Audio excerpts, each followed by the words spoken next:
Hey yo, what's goody? What's goody? I am your host, Nick, Sir Nicholas, here with the Afro Summit podcast. We got another one for y'all today.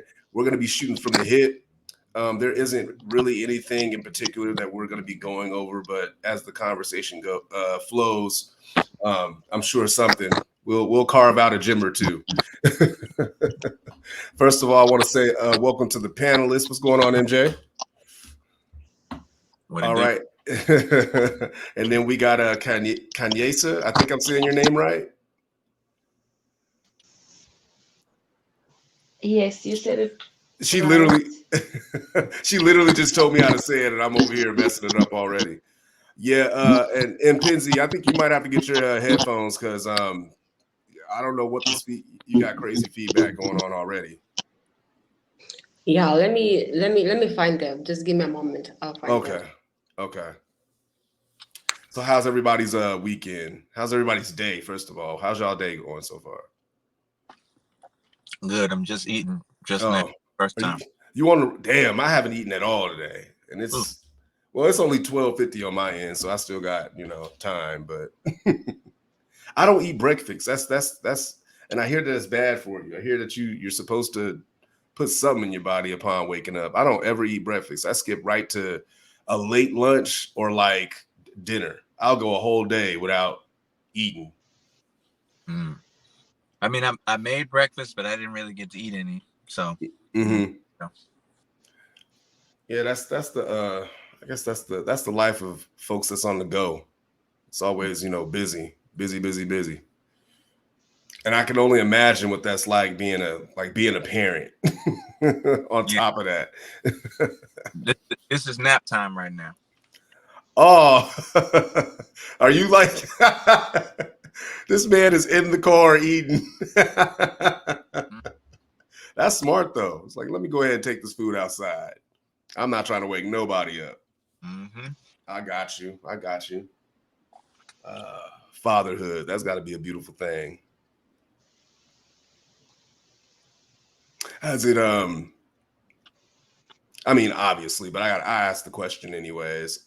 I ask this question anyways when I'm talking like the homies who are currently you know uh, doing the daddy daycare deal, daddy duties, or whatever you want to call it. But I ask them, has fatherhood changed you for better, Uh, for worse? um, I gotta go with yeah, and I don't know if it's better or worse. I was pretty straight before I had my daughter, so it's not like I wasn't like on the money. I was pretty much on the money, but Mm-hmm. it changed my direction, my trajectory. So like right now, what's today? Sunday. Mm-hmm. Normally, I mean, I still work on Sundays sometimes, but normally I'd be out with my friends. We'd hit brunch, hit up you know what I'm saying, a brunch spot, have some brunch, have some mimosas, bottomless until the end of the day. Mm-hmm. Get back to the crib, work on some music. Maybe if people want to come back over, fire up a hookah. Like so, the whole the trajectory is different, but I think it's just as fun. It's the same amount of fun. It's just a different kind. Okay, like rerouting priorities, if you will. Mm-hmm. Definitely a case of that. And like you just said, it's a different kind of fun. All right, that's cool. I do see a lot of black fathers out there. They just having fun with the whole the lifestyle. Just being around the kids and doing whatever it is that they want to do. Kind of like bringing out their inner child, if you will. Yeah, we had it's fall around here, so the leaves are coming down. Yeah, yeah. So I got a pretty decent sized yard, front and back, and I made a big pile of leaves, and she was jumping in the leaves, and Oh, that's what's up. like I'm jumping That's the what's up. leaves, jumping the leaves. I'm like, okay, well, yeah. So that's fun to watch. And like if I was to compare the two, like if I was at brunch and we're having fun, and a girl gets on the couch and she's twerking, watching my daughter jump in the leaves Mm-hmm. is better than watching a girl twerk on the couch. You see what I'm saying? Right, right. Okay. That's what's up. That's what's up. Ladies, how are y'all doing? Anything that y'all want to? Well, Shiro, I know we were because you had a meme that you had posted up. I didn't throw it up in the group, but it was something, and I should have blasted it here on the screen for everybody to see, to kind of like dive into. But it was something to the effect of like kids or people born between 1990 and 1998 find all the excuses to not be married. And I wanted to ask Shiro, I wanted to ask you about that. Like, what's your take on that? And then in asking you that question, I would like to present that question to the panel as well. What are y'all thoughts on that? Do y'all think marriage is like a it seems like it's the Hunger Games with the whole notion of marriage, because it seems as if people aren't really interested, men and women alike. She was gonna answer, right? Yeah, Shiro, can you hear me? Yeah, I can. Okay. What's your take on that, baby girl? Well, I didn't quite give it time to think about it because it was just a post that the friend of mine sent it to me, and he was telling me, so what's keeping you from not being married? Okay. Can you? I don't know. You sound a little bit muffled. Can you speak up a little bit? Because I can barely hear you. I don't know. How does she sound to you guys? Can y'all hear what she's saying? A little bit. A little bit. Okay. I couldn't hear a thing. Okay. Okay, I think I need to find another set of headphones or earphones. Just give me a sec. Okay.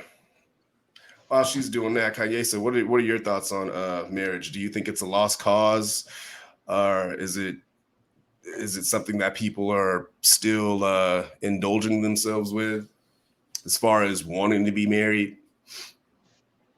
I think people just want to be married just for the sake of having a ring on their finger. They don't understand the essence of being married. They don't understand what it entails. Like, these days people write their own vows, and I just think that okay, write your own vows, but also say the in sickness and in marriage till death, mention that, say that, because that's what plays a role, because things are not always good and they will never always be good. Right. Some days are better than others, so I just think people don't understand what marriage is about, and they just want to do it because I guess everybody's doing it. They're like doing it for a look. Yeah, and they rush into it, and that's why our divorce rates are just, shooting through the roof, because people are just getting married and they don't even understand or know the person that they're getting married to. They only find out within the marriage what that person is like, and then they pick up the narcissism, then they pick up the abuse, the violence, they pick up all these things that they ignored, the red flags, So, right. Yeah, I think people just need to take their time to get to know somebody on a deeper level, really deep. Like, people lack vulnerability out here in South Africa. I'm just going to say, out here in South Africa, they lack vulnerability. I said this in the group. It's just surface level. It's, what's your favorite color? Yeah. Would you say it's a surface level thing with? That's my take on it. Would you say it's a surface level thing with men, or is it a surface level thing with women, or is it a little bit of both? Well, I've only dated men, so I only know what men are like out here.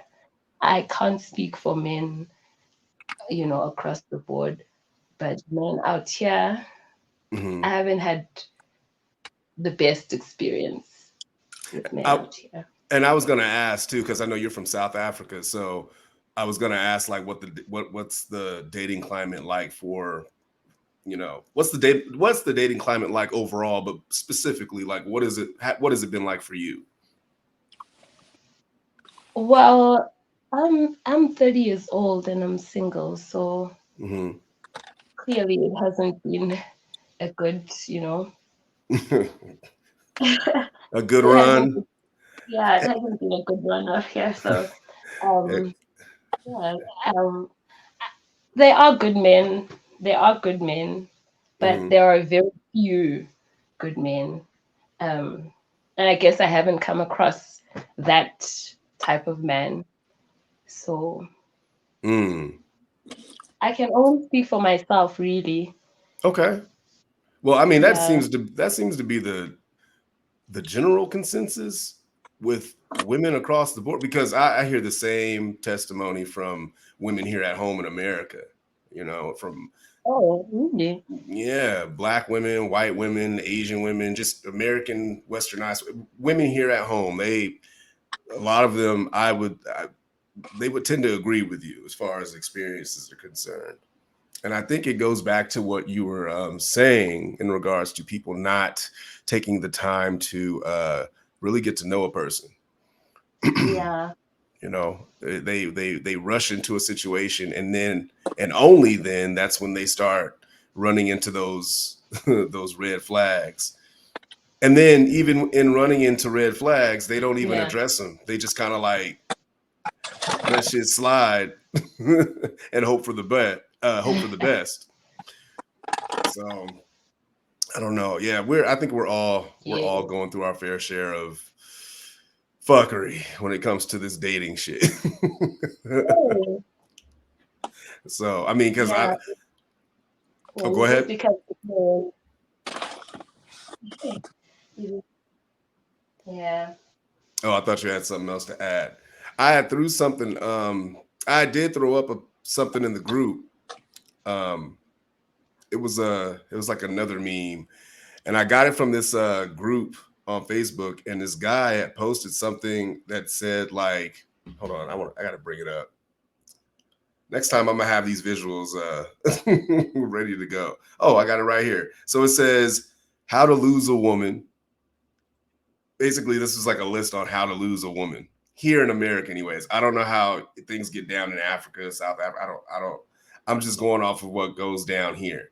And so the list goes like this. It goes as follows: how to lose a woman, care about her, show loyalty, be vulnerable and showing your emotions, and just be an overall nice guy. Now, MJ, do you understand? Do you understand the sentiment with that post and where he was going with that? I do. I don't really know how this shit works with women. I'm learning a lot of other people's experiences, and they don't necessarily mirror mine. But I try to have empathy and realize, okay, maybe I am in a space where I'm not necessarily living the average experience or the general experience. But for me, like, I would consider myself nice. Like, I think I'm nice. I'm cool. Like, I don't be screaming on nobody or like threatening to beat anybody up or choke them or nothing like that. And I haven't had any problem being that way. But what I can say is that I'm also I've also always been a very busy person, and with that comes a certain amount of nonchalantness about, especially like before I was in a relationship, like married, like settled down. With those that I was dating, it would be like, oh, you want to link up? And they'd be like, yeah, what are you doing on this day? And if they canceled or if they was like, oh, I don't know, I'd be like, okay, cool. And I'd do something else. And if they hit me up later, I'd be like, oh, I'm busy now, but you'll have this day or we can hang out this day or whatever. I wouldn't really have I wasn't as emotionally invested. So because I wasn't as emotionally invested, it may have it may lean towards what you were saying or what the post said, that like women are into men that aren't into them or that are mean to them or that are assholes or something like that. But I never was an asshole. I just was genuinely busy. Like, you catch me, you do. You don't, you gotta wait. You know what I mean? Right. A lot of the guys in that thread, they were echoing your sentiments to a degree, as far as if you want to lock a chick down, you basically need to be an asshole towards her. You need to just treat her like shit and knock her head between the damn washer and dryers and just do all types of unscrupulous shit. She'll definitely lock in with you. And it's because I'm like you, I'm learning as I go. I'm 37 years old. I've been dating for hella. I've been in relationships, long term, short term, side dude. I've done it damn near all. I've done it all damn near, basically, and I'm still learning, still learning women, because it's man, they are a puzzle of sorts. If I do say so myself, there's no other way to really describe it other than them just being this wondrous puzzle, right? And how they think and how they navigate, the dating landscape from their position. But like I almost every woman I know wants to be married, right? Mm-hmm. They want to be married the same way, I guess, like they would want a degree. You strive for something, you put your head down, you accomplish it, and then you're done. So like they want to like date, get married, and once they're married, they're done. But I like, at least the way it works in my mind, a marriage is supposed to be the beginning of the job, not the check mark that I'm done. But it seems to be the finished thing and not the start. So and I think at least in the States, I see like men and women are opposite in that way, where a man, he could be a total lazy nigga, piece of shit, whatever. And when he decides, oh, I'm gonna get married, he stops going out. He changes everything, and he starts from that moment forward being serious. Women, on the other hand, they're very serious and passionate and and will make your bed when you wake you up to some head, all types of craziness. But then once they reach the finish line, which is marriage, that shit stops. So it's like we have different finish and start lines where we begin. So we go, okay, now I got to hold her down. I got to handle business. I got to take care of her. I got to make sure she's okay. She's like, well, I'm already married. I don't have anything else left to do. Maybe I'll go get another degree. I don't know. Ooh, wow. Kanyesa, do you agree with that? Yeah, I agree, because I believe that when you get married, it's the beginning. Like you don't like, the work doesn't end there. The relationship is literally starting from the beginning. Like at that point, you are about to you living with this person, you learning their habits, you learning their routine, what they get up to on a day-to-day basis, how they interact with people. You learn all these new things about the person. So I agree with MJ. It's the beginning, it's the start to a lifetime, and you hope for a lifetime. So when the one stops working towards that lifetime, then I guess there isn't a marriage. Do you agree with, and MJ, correct me if I'm wrong, because I think what you were more so tailoring the commentary towards, I think what I was hearing basically was, once marriage is in play, the man now he's doubling down on everything, and he's now putting in the work. Whereas when, on the other hand, when the woman gets married, her job is done. She doesn't have to put forth any effort into the marriage. That's what I see. That And happens a lot. what I like, men don't complain a lot. So because we don't complain, it's okay for us to be in a marriage where we're like 30% happy. Like, we're cool. We're not gonna like run to the court and hit the divorce button. But I saw a poll the other day where they asked a group of women, hey, like if you had a marriage where the guy ticked everything, but you were 80% happy, would you stay? And almost all of them said at 80%, and I got everything I want, but 80%, I'm out. And they asked men the same question, and almost all of them were like, 80% of everything I want, and just like the other 20, I'm great. I'm never leaving that. That's perfect. So just the rhetoric of like, oh, never settle. Like men are okay with settling, like because when we settle, we kind of just feel like shit is supposed to go wrong and shit is not supposed to be the best, but you make the best of it. And they feel like when they settle down, I guess that things are actually supposed to be perfect, and if they're not, then it's the wrong person. Oh wow.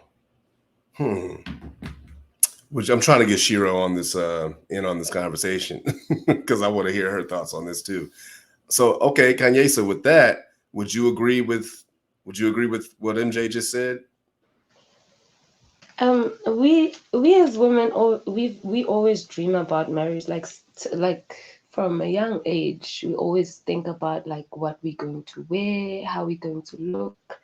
So yeah, it makes sense as to what MJ is saying, but we do also tend to forget what the man requires.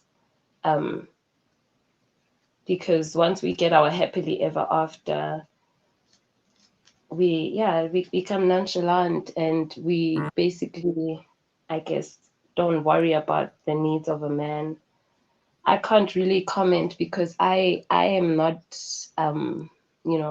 married, but from my friends around me, because I have friends that have divorced, when I look into the story they tell me and what the reason they chose to leave the marriage, I always question them and ask, what role did you play in the marriage ending? So we always tend to forget. We always play the victim. I'm making these faces because you the reason why I'm making these faces is because it is so rare to hear a woman come out and just say this. So I'm on a healing I'm trying to heal myself. So I'm noticing everything that I have done wrong in my salutes to you past on that. relationship. I That's salute you on why that. see from the man's perspective, but we do tend to just become selfish because we, as women, we like to receive and receive and receive and receive. And the giving part we tend to forget. And we forget that men like to receive too. Yeah, So reciprocity is key. Yeah. yeah, reciprocity is key. We as women, well, let me speak for myself. I lack that in my Okay. past. That's Yeah. fair. That's fair. Yeah. I mean, it's also, I would say it's a bit fair to because like you said, you were also noticing or quite, frankly brought into certain situations via your homegirls, your friends, when they come Yeah. and confide in you about their Yeah. relationship woes. So in a way, you're getting fed their experiences too, Yes. right? Yes. Okay. Um, Yes.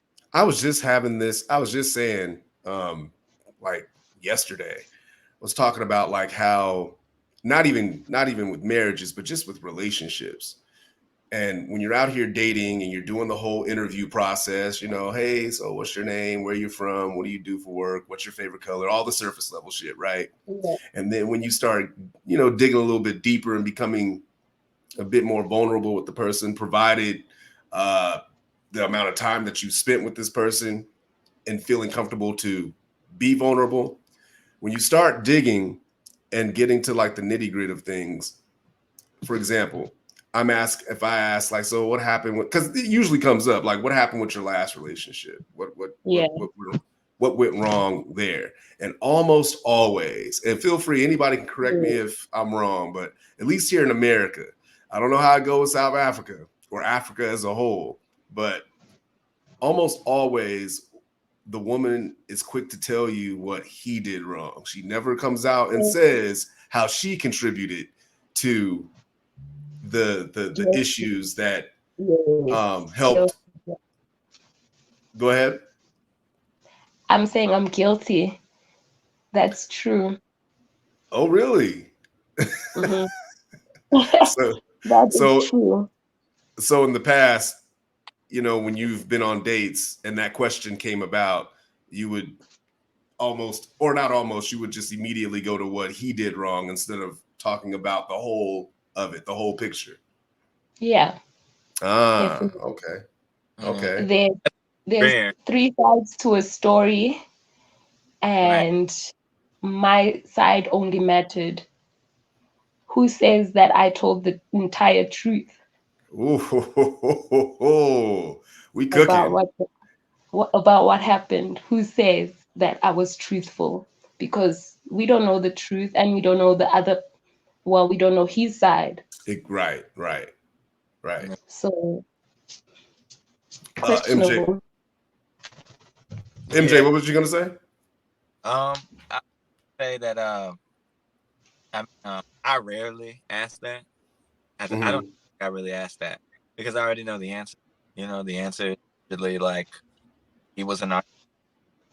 And you know, I think about it like this, like if there were that many narcissists walking around on this planet, there aren't. I think 4% of our human population are actual narcissists, right? It's like something like that.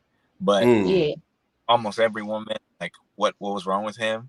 The first thing they lead with is he was a narcissist. So I never asked that. But I mean, what I will say is that we all view ourselves, obviously.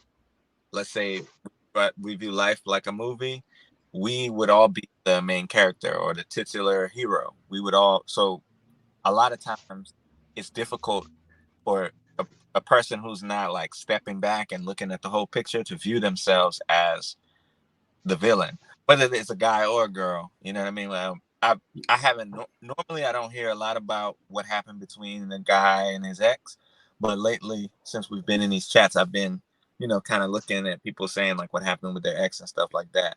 And I mean, each time it just seems like the ex from hell. Now, what's true or what's not, I don't know, but it seems like guys do the same thing where my ex was this, or she was a bitch, and then certain things. Oh yeah. Where you could be like, oh well, there's no way you can there's no way you can be the villain in that if you tell the exact thing. Like if you say, oh, I had, got on one knee and tried to marry her, and she said yes, but she stood me up at the altar. Those are just facts. You can't be like, oh, who's the victim? Now, what happened in between? Why she stood you up at the altar, or why she got pregnant by somebody else? Who knows? But damn, it's difficult to say that he would be the villain, but everyone's the hero in their own story, so it's difficult to really I don't even ask that. Yeah, and I can understand why one wouldn't ask that. Me personally, I don't ask that question, but because of the flow of conversation, folks tend to get comfortable, and then you get on that topic of discussion, and then the questions just start rolling out. It's like the body, and I'd be like, man. Oh yeah, I didn't even. You know what? Up until I got into these well, not podcasting spaces, but these platforms, these sex dating and relationship platforms, I didn't even know that was a question being asked.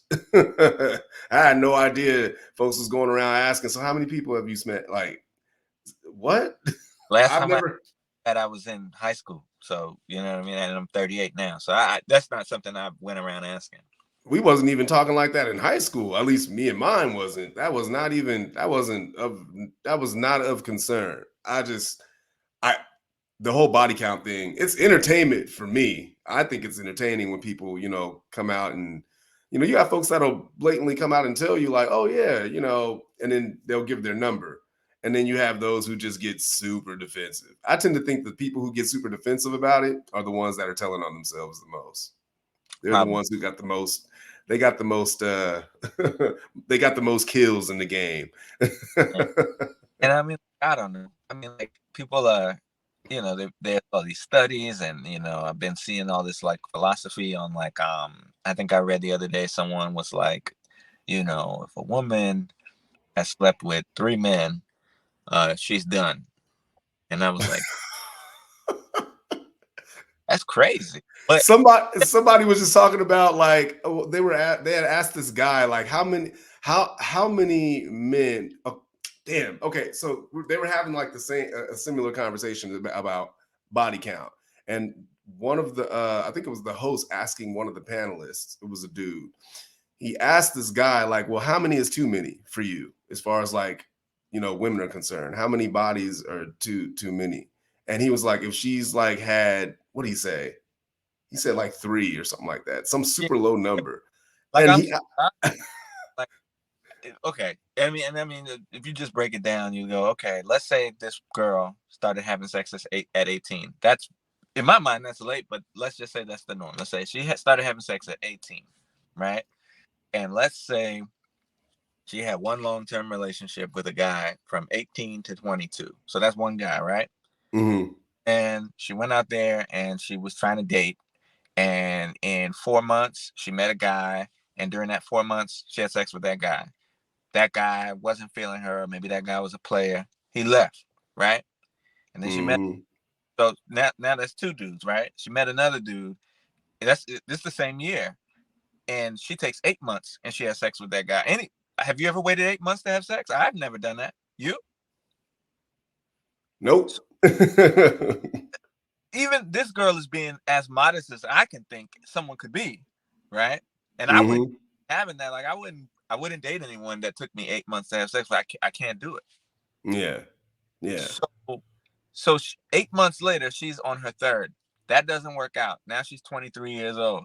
By the time she's 25, she probably could have. This modest person, if she hasn't found one person to be with, she probably would have maybe had sex with 5 guys, and that's too much. Like she's barely having sex. Like when you really look at it. Yeah. And then when you were just detailing the timeline as far as like just spacing each partner out, you know, you got to take that into account too. Going back to what you were saying, most of us start in high school. Hell, there's some of us that start earlier than that. I'm just saying what it is. I ain't saying it's right, but you got, you know, cats that are starting as early as like 12, 11. Yeah. So from, you know, but we'll just tailor it to junior high. So like or high school. So like 16, you start becoming sexually active. And then from 16 all the way up to like where we're at in age now, 37, 38 years old. I mean, I like to be rooted in, it's logic to me. Like women are out here fucking just as much as we are, if not more than we are. So I don't get hung up on the whole body count thing, because I just know like from 16 to 38, I'm already knowing that number is I don't want to be disrespectful, but I know that number is there's a lot. There's a lot there. And I mean college alone. Right. Like, you know, folks is getting to it in college. Right. And not even mind, this is a woman, which means every time she walks outside, 9 times out of 10, even if someone doesn't say anything to her, someone looks at her and wants to have sex with her. So basically, like you're telling me this woman's going outside, people are shooting, and she's never gonna get hit by a bullet, but 3 times in 15 years, every day she goes outside. It's just gotta be real. We gotta be rooted in reality. Right. I think it's part of that selective outrage thing that I was talking about, I think a week ago. And I think this is where some men anyways, this is where they like to selectively be outraged when they learn a woman's sexual past. And the only way that you can learn a woman's sexual past is if you go digging for it. So it's just kind of like you're shooting yourself in the foot, because if you didn't want to know that information, why why indulge? Why even ask about it? Yeah. You know what I'm saying? Especially if you know how you are. You know what? This is my honest opinion. I could be. So I've encountered a lot of women, you know, that they won't admit it, but they kind of like to be lied to a little bit. They like the truth massage. Oh yeah. Okay. I Oh think yeah. we've reached an era finally where there are dudes who like to be lied to a little bit. I think we finally there. Wow. Yeah. Dang, you think we in that era of men wanting to be lied to, wanting women to stroke their ego that bad, that much to where it's just like, lie to me? I think we've reached that era That's where a man will be talking to a 28, 30-year-old woman, 26-year-old woman, and be like, how many people have you been with? And I want to hear one.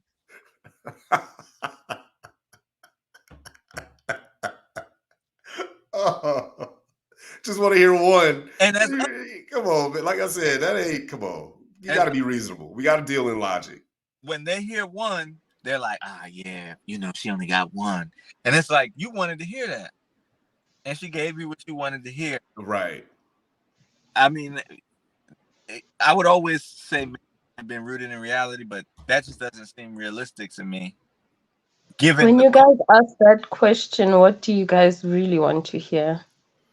I don't really care. I don't even ask. I don't ask that question, but I suspect that when men ask women that question, they just want to know. I think what they want to know how pristine this woman is. Is basically, has she been touched? You know what I'm saying? Is she that I'm trying to go for a metaphor here. Like an unwrapped piece of candy or something, or an unwrapped I don't know, doll or something. I don't know. Basically, are you a woman that have you been tampered with or not? And then if so, how many times? Because to him, that'll deem whether or not you're worthy of his, I guess, energy and presence and all that other shit. Yeah, I mean, for me, if I were to ask, or if I were to find out, like they was like, oh, you know, I just want you to know I've had sex with dudes, right? They just wanted to let me know that, right? Mm-hmm.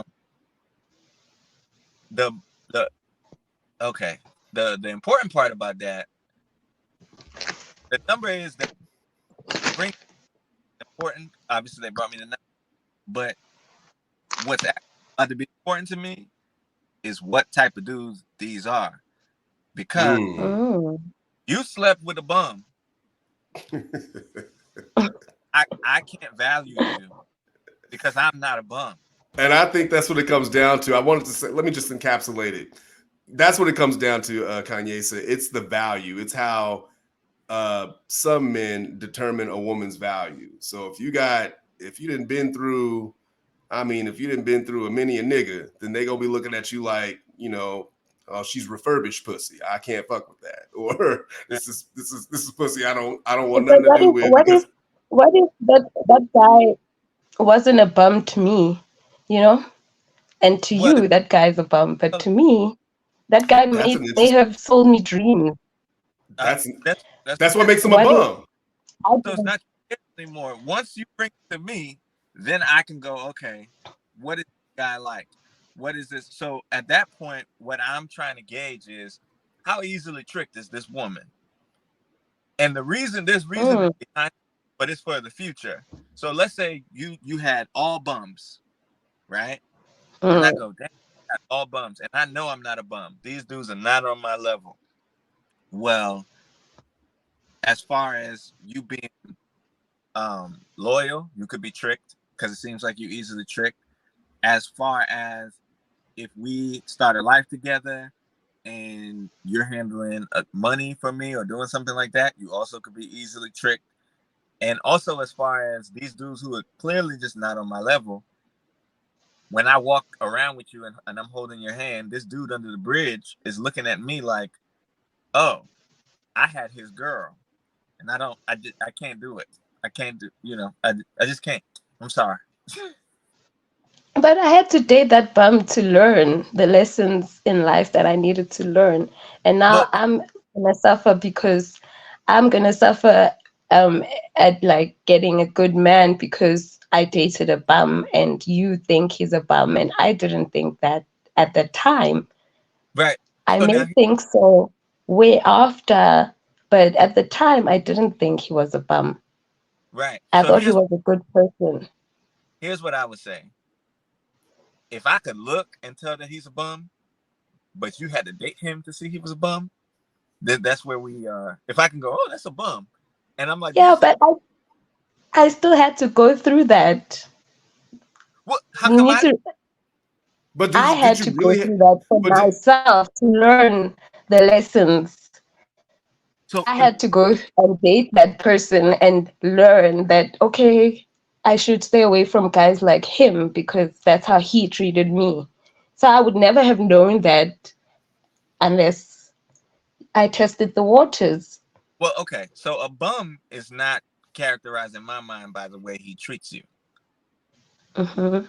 A bum characterized in my mind is from a male scale, accomplishments, achievements, look, height, even down to like being having charisma, whatever. So if we walk, like if I'm in who's famous in South Africa, I don't really know a lot of people, but let's say I'm in South Africa and we walk around and this guy that like he has a couple businesses and he's doing well for himself, you dated him and he didn't treat you well, and you go, oh my gosh, and we're out and you go, oh my gosh, that's my ex, da da da, and I look at him, I'm like, oh, okay, look, all right, like Hmm. you look, he should have had you. I feel good. But if I see a Hmm. guy Okay. walking on the street asking for change and you go, that's my ex, we not compatible. We just can't be.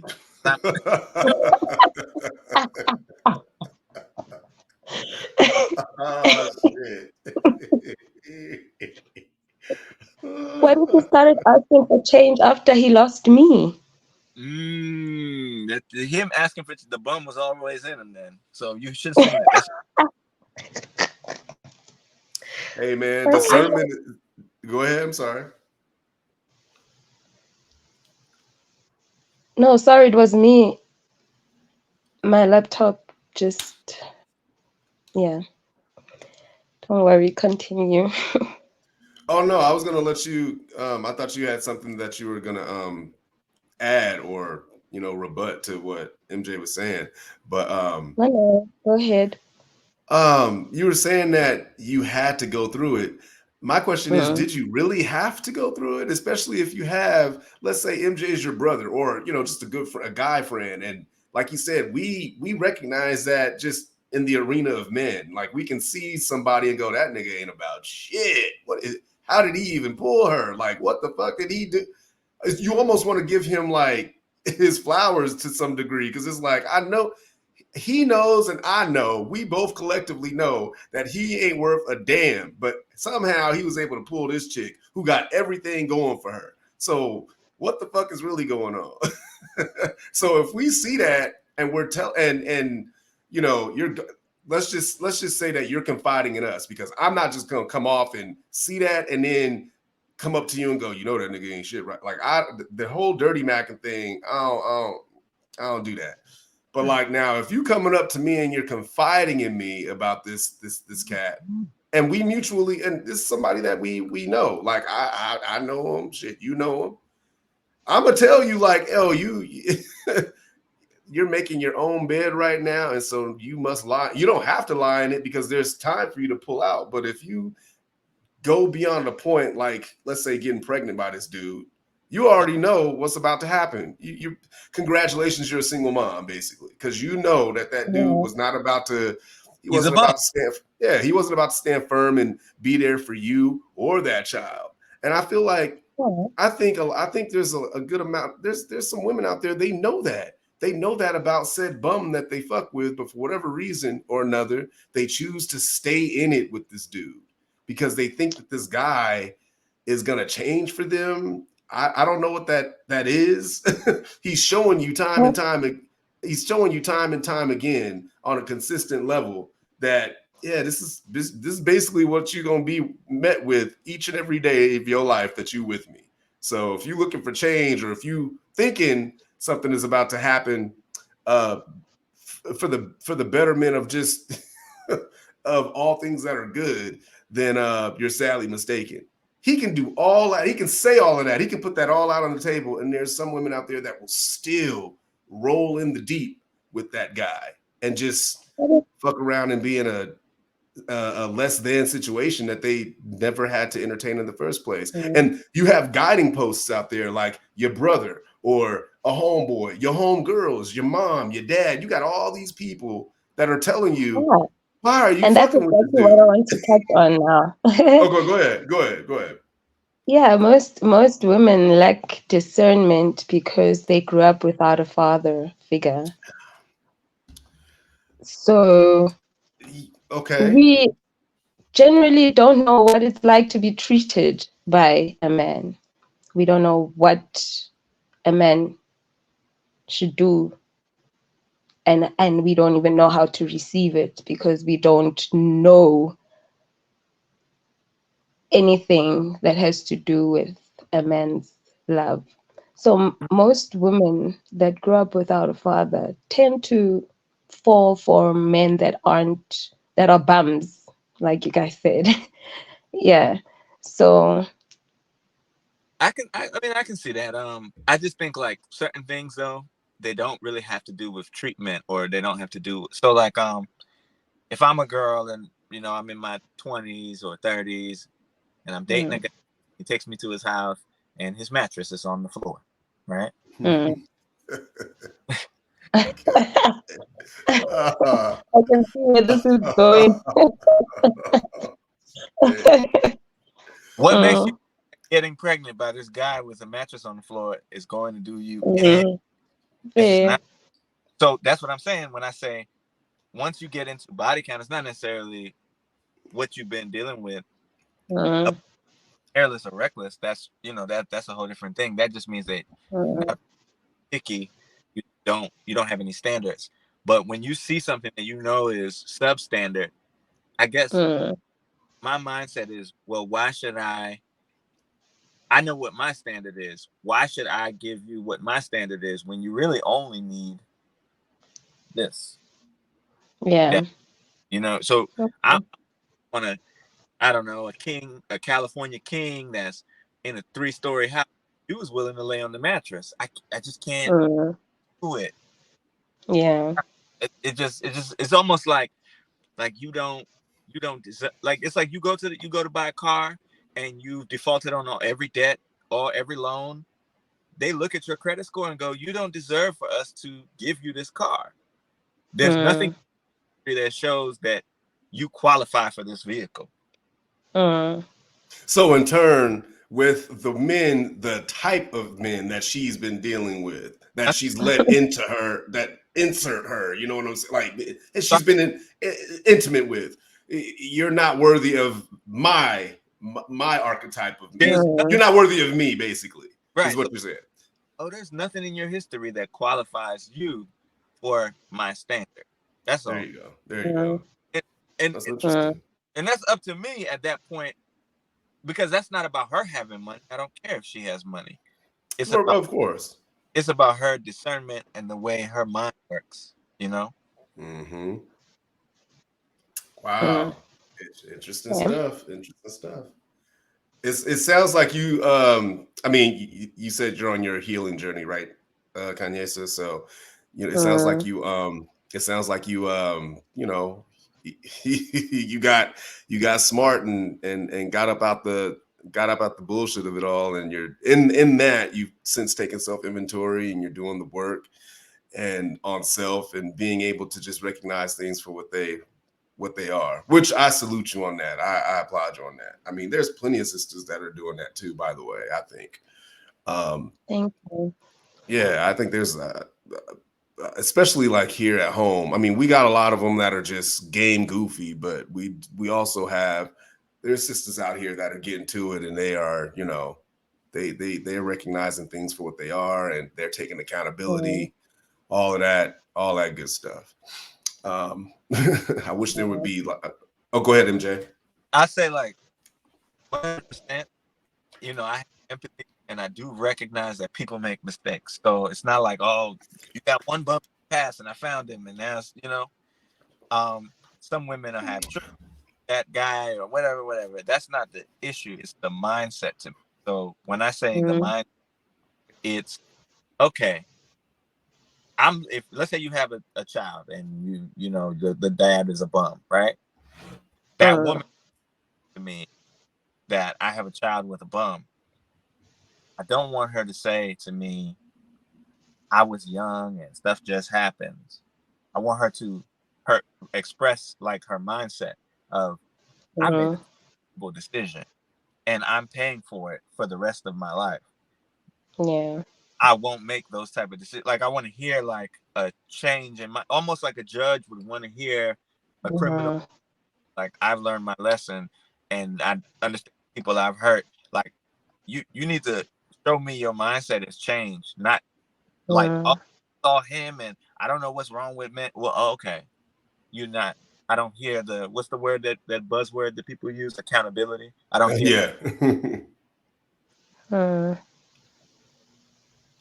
But I'm willing to forgive on that. Like it's not like, oh, you know, it's over. I think it's how I mean, if I know that she's dealt with a certain type of individual, an archetype of individual, right, that I would just, you know, laugh at, and basically that's, you deal with bums. I would want to, why do you deal with bums? Me, I want to get down to the root cause. I like to investigate the why. And there's times where I can be I can be too analytical for my own good to where I just get annoyed with myself. So I'm learning how to like compartmentalize and table that to a point where, you know, for the sake of just being more succinct in my approach. And so with this, all that being said, I like to investigate the why. Like, okay, so why do you seem to gravitate towards these type of dudes? You know what I'm saying? And is there a way that we can, or is there a way that you can, you know, detach from that? But I think that goes back around to self-inventory and doing the work on self so that you can recognize what happened past tense, so that you can, in doing that, you're growing from that experience, so that you don't, you'll be able to better recognize, you know, these different type of dudes out here who to invest time in and allow into your space, and then, you know, vice versa, who to just ultimately not invest any type of bandwidth in whatsoever. I was dating a chick right at the top of the pandemic, and at the end of the day, sweetheart, sister's beautiful. She got her, she's entrepreneur in her own right, doing her business, on her business tip. But when it came to relationships, she just was not all there. And by the time she got to me, she was blatantly projecting the shit that she was going through with the last dude onto me. Like, and I had to, now I could have easily just been like, oh, this chick is burnt. She can get the fuck on somewhere. I don't got time for this. But at the time, we didn't have nothing but time at when the pandemic was going on. You couldn't go outside. You couldn't do shit. You couldn't go and like, you couldn't do the things that we were able to do before the pandemic hit. Just go and start anew and date somebody else. So it was just kind of like, well, I ain't got nothing but time, and I'm curious at the same. At the same time, I'm curious as to why she's moving and operating the way that she is, and I definitely want to know why she's, you know, coming at me with the BS, because I ain't do nothing to her. I ain't done nothing but, you know, welcome her with open arms. So once we got down to the nitty gritty of it, she started to tell me about how she was done. The last dude basically did her foul, super foul. And so she's in this situation with me, just automatically thinking that I was going to do her the same way.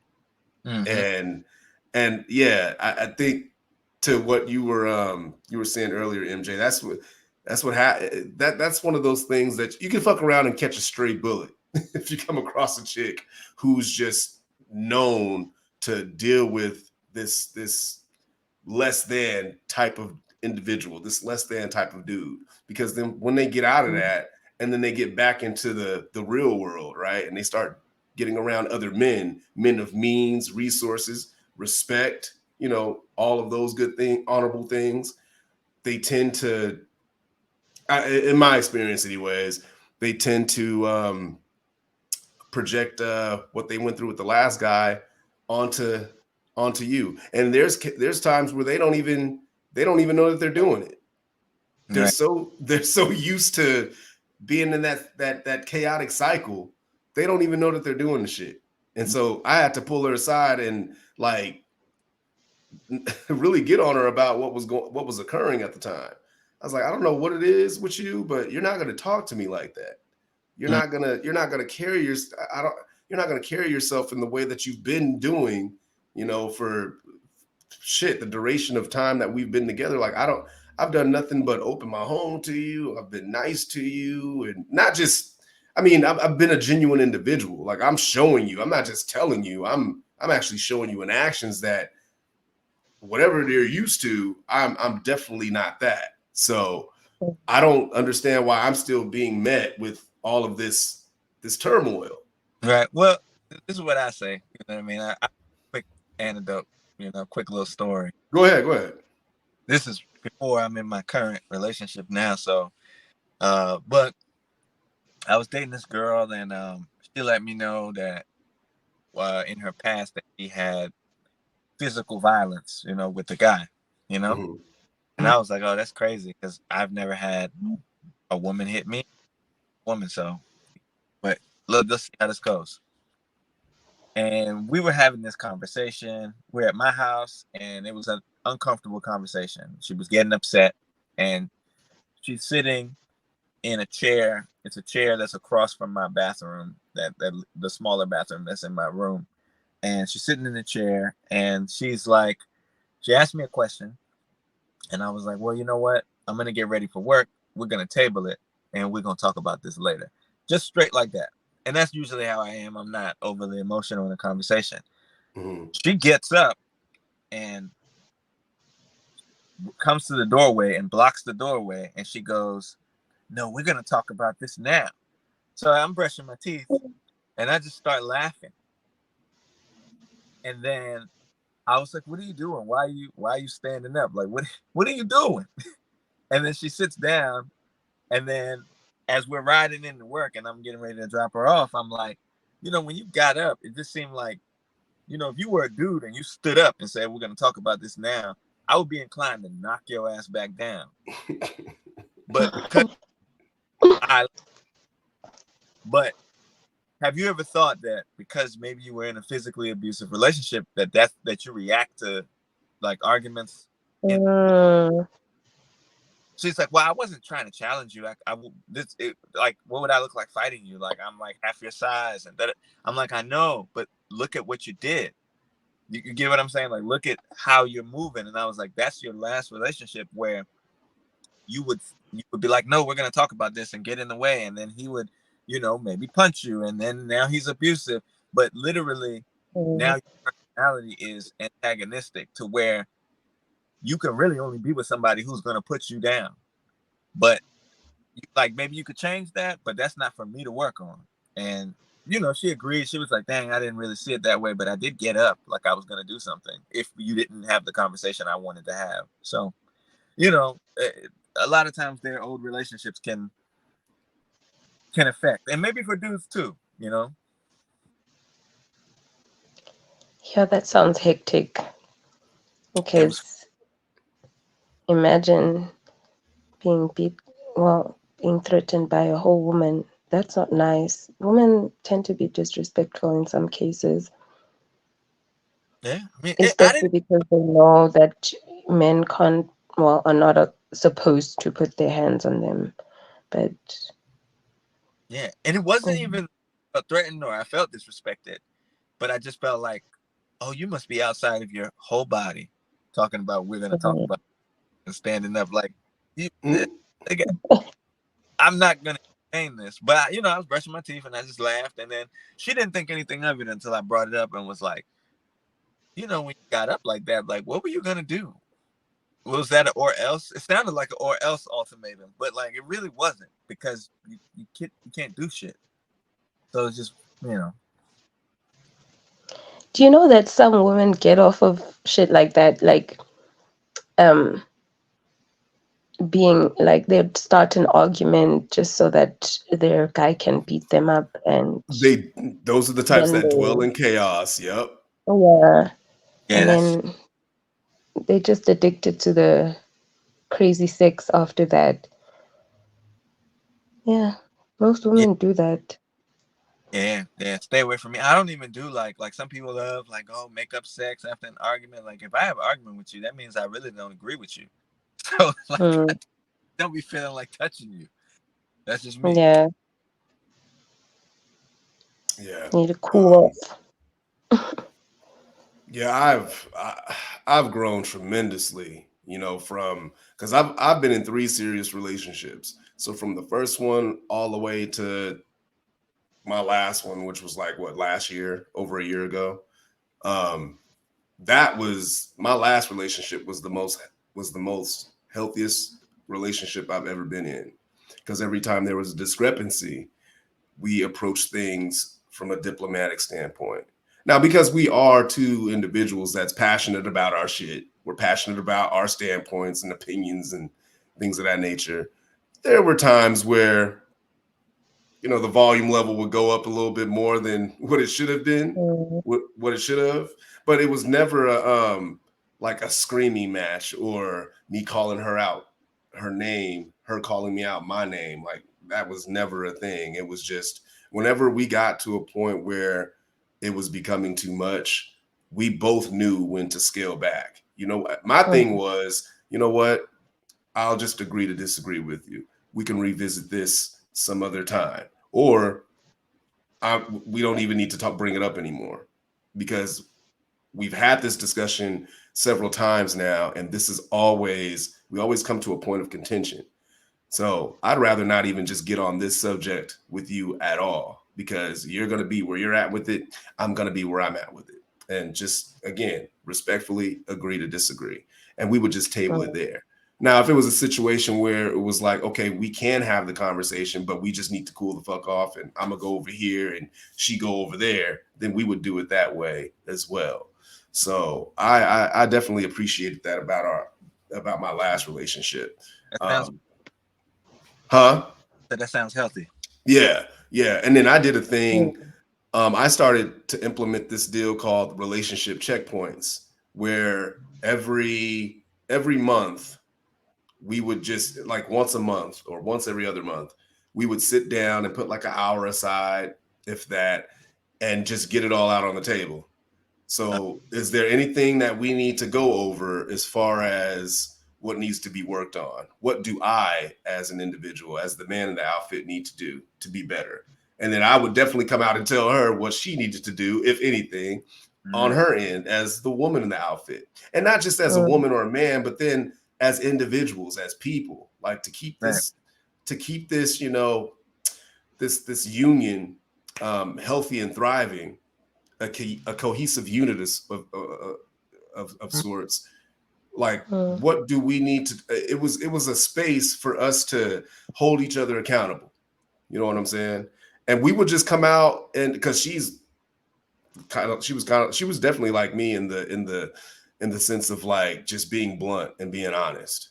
Like, Mhm. especially if I asked her, then she would just, come out, and even if I didn't ask her, she would just come out and let me know about myself, which I didn't get offended. I'd get, there's times where I'd be all like, damn, all right, shit.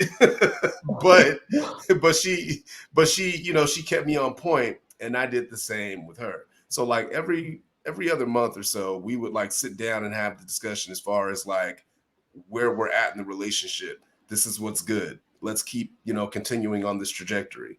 We could, it's okay in this area. We can both, work on that, but not pressing. Here's the red flags. This is what we ultimately need to, we gotta tighten this up like ASAP. That was just on a collective front. And then like I was just saying earlier, like if it was something on an individual type level, then we would have that discussion too. And I think that helped our relationship a lot, because it kept things honest. It kept things, just genuine, and it kept us on our feet. Wasn't always Was it always a fun conversation? Hell no. We had to. There were times where it was just like I would get defensive on some occasions. She would get defensive. We still got through it, but overall, though, I think if more people actually did that in their relationship, because I'm inclined to think that a lot of folks don't do that. They don't really have those conversations until like till the shit hits the fan, and then it's just like, all right, now we got to have the discussion. And then from there, it's not even having the discussion. You're not even talking to each other. You're talking at each other. And then there's more, right? And then there's more passive listening than there is active listening, because now you're just at a point where y'all want to plead your case and then poke holes in their arguments and just prove them wrong, rather than just, let's just get this shit all out on the table, sift through it accordingly, and then, chew up the meat, spit out the bones, as they say, and go from there. So to prevent that, what we would just literally like pencil in a day and time and have that discussion. Right. Yeah. I mean, those are like all healthy like relationship tools. Talking to each other, communicating wants and needs periodically, because that shit changes from time to time. Right. Even also like particular to the person, there's certain things, because I've been in relationship therapy before and all of that stuff. So there's certain things that I thought I was like the best communicator in the world, but there were certain things that for the person I was with, my communication style wasn't the best, and and it took like stepping back and being like, okay. Oh, he dropped out. People have been having this is actually pretty normal. Kanye said you got folks that'll have like, trouble with their connections. They'll drop out and then they'll pop back on. So I think that's what it is with I think that's what's going on with MJ. We can wait a minute or two, and because I think he'll end up coming back on. Okay. Yeah, you had a healthy relationship because you guys were able to sit down and have those chats. But at least both parties were willing to have those discussions. It's difficult to try and build on your relationship if, one person is building, because I'm hearing you say that you and your previous partner would like have discussions on how to work towards bettering your relationship. But I found myself in a relationship where I was pretty much the only person working towards, trying to align our lifestyles, I guess. I got you. And yeah, he ended up agreeing to go to therapy with me, but he was like, you could see from his demeanor and his body language that like he wasn't interested and wasn't trying to work on things, because when you go to couples therapy, the therapist will give you some homework, and you'd have to go home with your partner and actually apply those skills and techniques. But if you're not getting help from the other end, then it's just, it's like it takes two people to move. It's discouraging, right? But it takes two people to move a couch. I heard an old head say this once upon a time, and it was just that was just it resonated with me, because it's just a simple like thought process of like, what it takes to move something. Sometimes it takes two people to move something like a couch, and if you have one person on one end of the couch that's lifting it, and then the other one isn't doing anything at all, then you already know how that's going to go. You're going to have a difficult time getting that couch from point A to point B. And that's how you can look at relationships too, on on the most the simplest way possible. So yeah, I was gonna say, before I got to that point of how I was operating in my last relationship, I was something completely opposite of that in my first relationship when I didn't know nothing about nothing. I was very black and white. I wasn't keen on hearing what she had to say. It was like what I say goes. And if you ain't with that, then you can get the fuck on somewhere. That's how I was with it, I didn't really care to hear like what she had to say. I didn't care about her feelings. Yeah. And then it just got to a point where we both were, I mean, I'm not gonna sit up here and lie. I definitely like played my part, but we both were like very it got to a point where we were just toxic. We were toxic towards each other. And I tried to hold, even with all the toxicity that was going on, I still was in a way trying to fight to keep that relationship going with her, because I didn't want to have to get out here and do it all again with somebody else. I gotten comfortable. Yeah, I gotten comfortable. I gotten complacent. I settled, and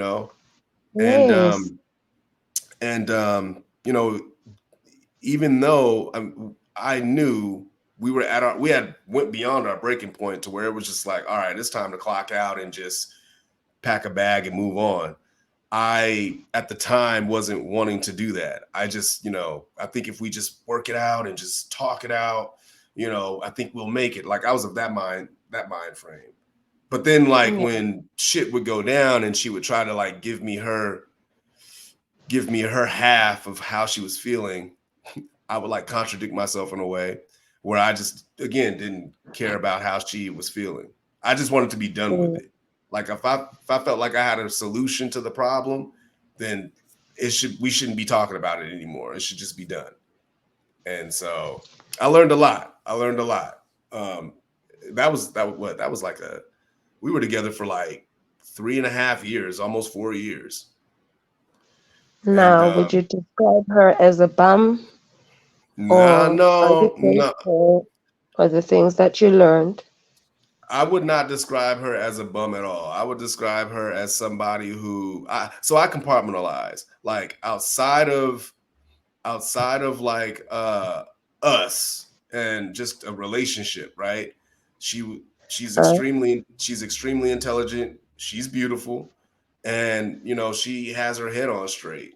You know what I'm saying? She's a good person, good, kind-hearted person. It's just that when it came to dealing with me, when you isolate, just like when you're talking about her dealing with me, she dealt accordingly. Looking back on that now, I feel as though she was doing the best that she could in trying to adapt to the type of the kind of man that I was at the time. So, all right, Shiro, we got you. Hold on, let me get this. Let me finish answering Kanyesa's question, and then I'd love to hear from you, because you've been following the conversation for the most part, right? Yeah, but not all of it though. Okay. So, all right, but yeah, so I'm gonna go ahead and mute your mic too. Yeah. Okay. So yeah, I was just a totally like different person. I was not emotionally intelligent at all. I didn't even know what the fuck that was. Like, if you was to go back and ask me 5-6 years ago what being emotionally intelligent meant, I wouldn't have had an answer for you. I would have probably laughed in your face and called you soft. Like, yeah, what the hell are you talking about, emotionally intelligent? All I know is, this is the problem. Here's the solution. You either rock it with it or you not. Now, if you want to go cry and do all this other shit, go ahead and do that. Just go do it in the room somewhere where I can't hear you, because I'm not interested. Like, that's how I was cold in some respects. I was not in some respects, but I could. There were times where I was cold. I ain't gonna lie. I was cold hearted at times. But it's And good that you recognize where you went wrong, you know? oh yeah, yeah. Well, you have to. I think as a man, you You have to have be able to look to. back on the. Yeah, you got to And be able as a to. woman, Well, yeah. you have to. Women just don't do that. We just play victim in most cases. We all have to just take accountability because it takes two to tango. And the breakdown of a relationship is not always just because of one person. Hmm. Yeah, some breakups are healthy. Right. Shiro, would you agree with her that women play the victim in relationships? The breakdown of relationships. Or yeah, the breakdown. Mm? Did Sorry, you I'm sorry. I'm sorry. I'm sorry. I didn't get it. did you hear anything of what we were saying? No, no. Okay. So Kanyesa was saying that when it comes to relationships, Mm. she uh she tends to think that women like to play the role of victim, play the victim role, for the most part. And I Mm-hmm. was asking you if you agreed with that, because you know how you're out on a date and sometimes that conversation, that topic, that the talking point of, so what happened in your last relationship? You know how that question will come about, and then Yeah. people will immediately go to what the ex did wrong. They don't even tell you about how they Did contributed to the wrong. fuckery. And Yeah. so with that, you know, me, MJ, and Kanyesa, we were having this conversation, and she had said earlier, but she just reiterated that women tend to play victim more so than anything. So my question is, do you agree with that? Definitely yes. I do agree with that. We tend to play that part so well. I being included because I've done that before. You know. Wow, really? Well, Yeah, I think yeah. Oh, go ahead. Sorry. I was saying, go ahead, continue. So like when you were so back when you were like out here in the field and dating, and that question would come about, you'd just be more keen on saying what the man did wrong. You never talked about what you did wrong. Well, I think most of the part, I don't want to say I was perfect or anything, but I think most of the part the ex did the most out of it. So yeah. Okay. and I Hmm. also think that it also goes back to if you're going to have that type of conversation on a date with the potential, I think that you don't want to sound as if you're a bad person to be with. So I think it's not it happens without even recognizing the Mm, fact that you're putting the blame on the other person, but you don't want to seem like you a toxic person. You want to put your best foot forward and show your best the best parts of you, your best traits. So yeah, it happens without you even recognizing that, yo, I'm putting the blame on one person and I'm not taking accountability. Mm-hmm. And yeah, just because you want to seem like a perfect individual for the person that you potentially going to end up with. Right.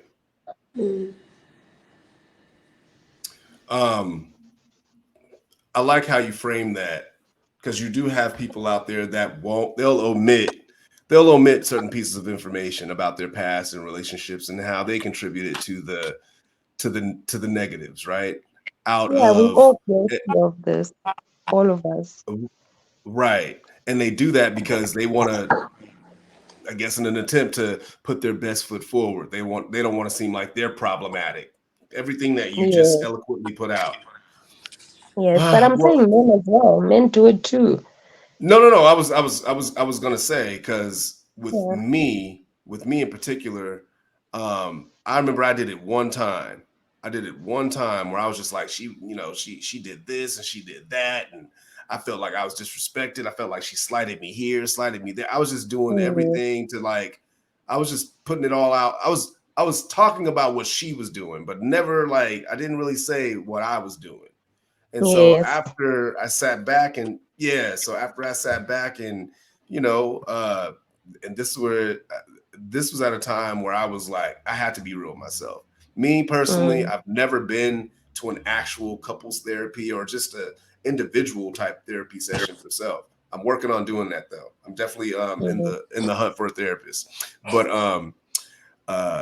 but I had to sit back and do the raw, true to form work myself and really like reflect on like why things went the way they did with that relationship. And when I recounted what I was contributing as far as the negatives were concerned, I had to be I had to keep it honest. So once I had done that, and then I found myself back out in the dating field, I would then, like, when that topic of conversation would come up, I would, instead of saying what she did, I start out with what I did and what I'm so I would let the chick know, like what I just did with you. Like, I was very black and white. I didn't cater to her feelings. I didn't, I wasn't listening to her, and I was verbally abusive. And I mean, I'd never put my hands on her. I don't get down like that. But verbally, you know what I'm saying? Like, yeah, like screaming on each other, cussing each other out. I definitely participated in that. So I would tell them like where I fell short. And then afterwards, I would tell them, this is what I am doing to better myself in this department. Or this is what I have done to make it to where I don't even move like that anymore. You know what I'm saying? I think women respect that. I think women tend to respect that more in a guy when he's coming correct that way, instead of just putting it on what she was doing. It's like, no, I'm gonna come out and tell you how I was fucking up too.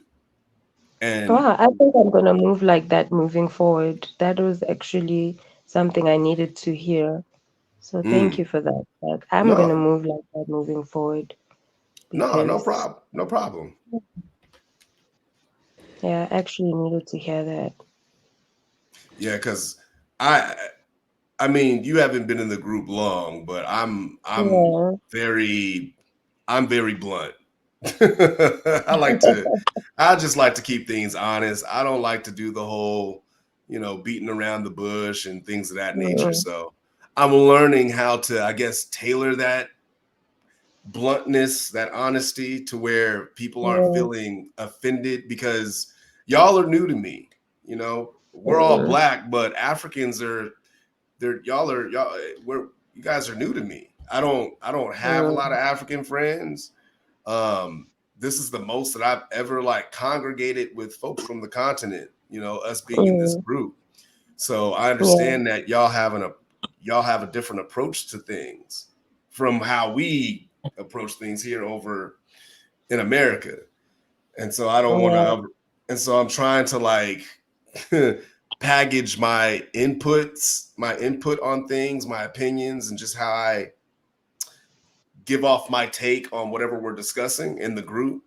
And overall, I'm doing it in a way where I'm not coming off as off-putting, because I understand now that I can come off a little strong. So, but with all that being said, I'm just big on honesty. So like when I'm out here dating and I'm having a conversation with the ladies, like much like right now, I just keep it a buck.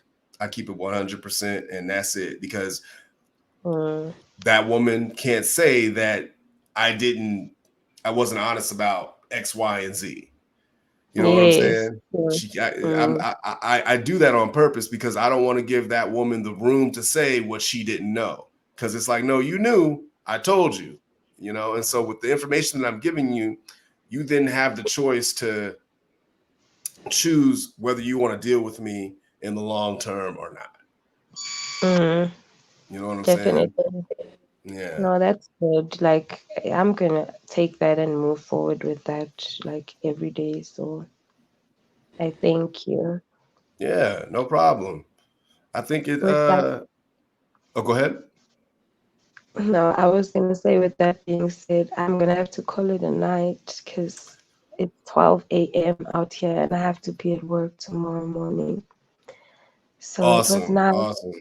Well, I appreciate you coming up to the panel and having a discussion. Thank you for having me on. I'd like to join more, so hopefully you'll have more discussions coming up Oh yeah, for soon. sure. We do it. Well, we're trying to keep this thing consistent where we do it every Sunday. But when we go on Sundays. It used to be at 9 a.m. PS or Pacific Standard Time, 9 a.m. my time here in America. So whatever that. Where in America are you? I'm in Seattle. Seattle. Okay. Seattle, Washington. So I'm on Pacific Standard Time. Okay. But Alright. but yeah, we go on Sundays, and then I usually, put out all the information as far as what time I'm going on, so that y'all will know what time to come up onto the panel. All right. Awesome. Yeah. So just keep a lookout for that, and yeah, definitely look forward to having you on future panels and having a discussion. Thank you. All right. Touch base with you guys in the morning in the group. Yep. You have a good All night. right. Take care. All right. Bye. Yep. All right, Shiro, it's just me and you. Yep. What did you think of that last part of the discussion that I was having with Kanyesa? I felt it was good, and I think that I think most of what you said is what um, she's. Should I go personal right now?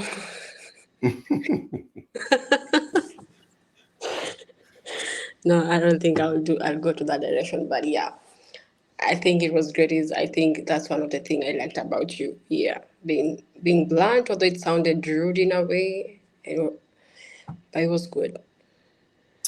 Yeah, and I mean, I'm learning too. Like the last episode that we did, where all the ladies was up here giving me a piece of their mind, and you know, and after that episode, I was, I had to sit back and again reflect. Like, damn, okay, if all of them are perceiving me in this way, in this light, maybe, perhaps, there's something that I could, fine tune and be better at. So, yeah.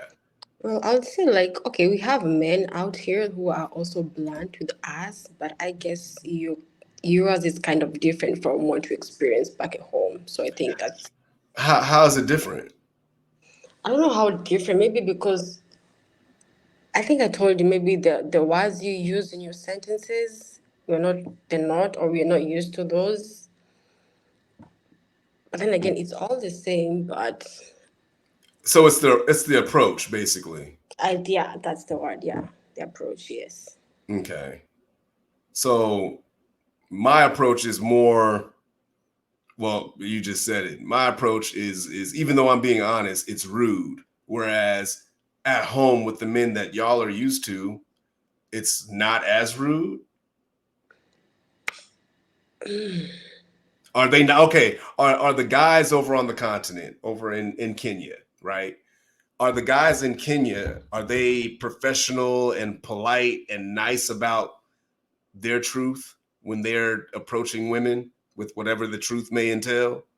Well, not all, but I'll think I'll better say that uh, we're just used to being battered a lot.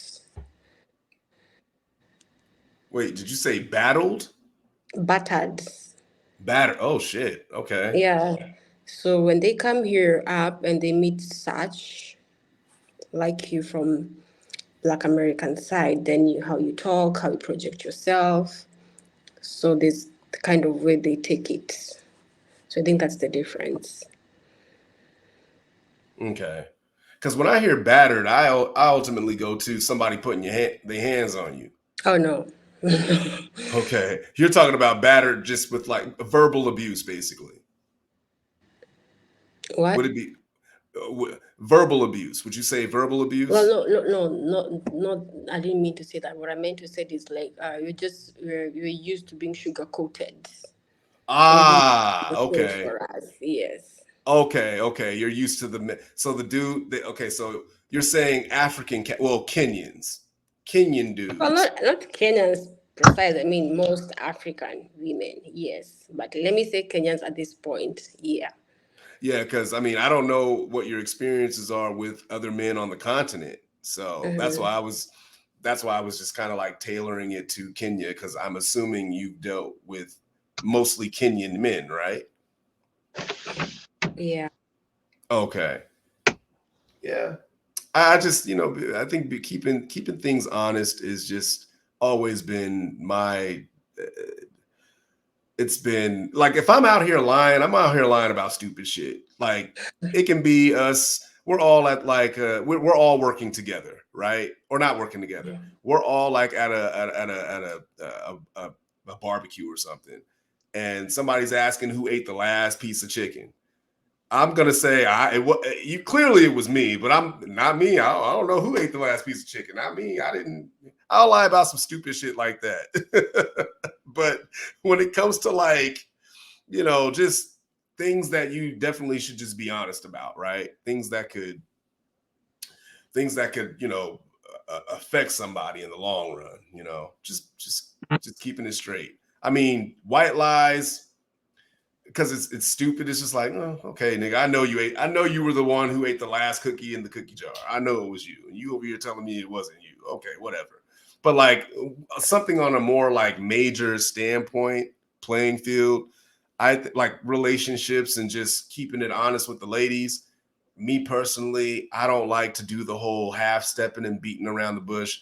I want you to know exactly who you're dealing with right now, so that when we get down the line, you can't say you didn't know this about Nick or that about that. No, you knew everything. I put it all out there, So we can't do that. We can't do the whole. I didn't know that about him. He had the whole his mask on. What do they call it? The representative. Mm-hmm. You meet the representative before you meet the actual person. Yeah. Nah, man. Nah, I don't do that. I want you to know that, yeah, I can be loud. I am often loud. I can be obnoxious, and I can be a bit much. I know that. I can be a bit much. I'm working on myself. I'm a work in progress. But I mean, if you're willing to grow with me in said progress, then great. If not, also great. I'm not gonna shun you or degrade you or look at you any different. It's a choice that you simply chose to make. So yeah. Okay. Oh, man, I had a question. It'll come back to me. MJ, I thought we lost you for a minute, bro. Yeah, the time of day changed and everything. It's nighttime. I'm back though. I see. I was like, damn, it was just daytime. Now it's And it's crazy. Yeah. No, we were just before Kanyesa dipped out. She had to she has work in the morning, so she had to dip out. But what was I saying? I was telling her how important it is for not just them as women or even us as men, but I think it's important that when you are starting out with somebody that can potentially be like, your significant other, I think it's important to just keep it all the way real and let them know, this is where I feel short. If that comes up, you know what I'm saying? Eventually it will. I think eventually those types of discussions will come up. And so I think that it just is incumbent the word. I think it's important that people just, come out and be ready to give their truth in how things fell apart. And in doing so, not being so quick to just put it on the X. Also highlight what you contributed in Right. in those negatives. Right. You know, this is something I'll admit, and it was always easy for me to never have to lie to a woman. Yep. I was at in my life, I'd be like, look, you here or you're not gonna meet me at all. But now that I am, we have a child, we're together, married, committed, all that stuff, I find it harder to be honest than ever before. Wait. You saying you find it? I'm sorry. You're finding it harder to be honest now Than, that you are married? than I used to, yes. So, and the Wow. reason is because when we were just dating, which is why I never understand why anyone would lie while they're dating. You are two complete separate entities that you have nothing to lose from telling that person the truth other than their company, which is their choice anyway. So it's just like, oh yeah, I'm doing this, or oh, I have a felony, or oh this, or oh this, or oh that. Right. Or it shouldn't really it doesn't affect you. Your life goes on, your life continues. But the more intertwined your life is with someone, the shit that you do, it affects them. I think I see where you're coming from. Coming clean with that shit isn't always the easiest because it's like, damn, I know this is going to affect you. So let me, and in turn, it's going to affect me because we're in the same boat. So if your boat is sinking, so is mine. Right. So it's more difficult to tell someone that there's a risk of loss. You know what I mean? There's a risk of something happening. Like if I'm just dating you and I tell you, oh, I met this girl last night and we got it in, da da da. The only risk of loss is that I no longer see you. And even that, my life continues to be exactly the same. True. But if you are married and you have children and you say, oh, my intern, she just came in and we had a couple drinks and this happened. Well, now your wife has an opportunity to change your whole life. So how you tell that truth is going to be different. You know what I mean? Of course, it's better to just stay away from fucking around anyway. But true. No matter what it is, it could be you could have got a DUI or something. Before, you're just saying, oh, I can't come see you. I cried for a couple months. I'm cool. But when you're together with somebody, it's like you got to tell them, you got to basically admit, oh, I was irresponsible in that instance to them. Right. No matter what it is. So it's just like, it's extra accountability. And like, I'm going to keep it real. I think that's what a lot of people don't like about committed relationships, male or female. They don't like that they have to be accountable to someone else. Especially when you have that bond in place, that bond being marriage. Yeah. That's interesting. I never even thought about it like that. Like you talk about like maybe a woman where she normally after work, she went to happy hour, hung out with her friends, came home at 11. If you have at least me at home and I get off work and I'm home and you're supposed to be home at 6 and you don't walk into 11, oh, well, now we have a problem. But if we're dating, we don't have a problem. Now, is it a problem? Oh, go ahead, Shiro. It sounds like you're trying to get in. Go ahead. I'm just. It's nice whatever he's saying. It does make sense. Okay. What if she gave like notice? Hey, I'm not going to be in for exactly. What if that happened? Okay. We still kind of have a problem, depending on how late. Why? But I just told you I'd be late, so why would there be a problem? Okay, because you have responsibility, and you know that you not being here puts those responsibilities on me. And if we're in this ship together, unless what you're doing is, I want to say, it's going to better us, or it's going to create some kind of harmony for us, our energy is better spent working on us. So if you want to relax, maybe when you get home, I'll make you a cocktail. I'll do this, I'll do that, and we'll listen to music, we'll unwind. But you blowing off steam after work, there's a new way to do that. once we in the ship together. And same for me. Like, I'm not gonna walk in and be like, yeah, I'm gonna be late, because although I could, but if I did, it's like I'm opening the door for that lack of accountability. I know that if I'm late, that she has to feed our daughter all by herself, put her to bed all by herself, uh, do the every bit of cleaning, everything or whatever. And I just walk in like, hey, I'm late. And it's not anything that's building her or anything that's doing anything. And vice versa. Like, oh, now if it's somebody, let's say she hadn't seen a friend in, I don't know, a couple years or something like that. But I mean, I'll just be like, tell her, come over here. We'll have drinks. We'll hang out. You know what I mean? Like, I don't see the need necessarily. You know, I just don't see the need for you breaking our schedule that we created to make our life easy. I just don't see. Okay. You don't have any rebuttal to that, Shiro?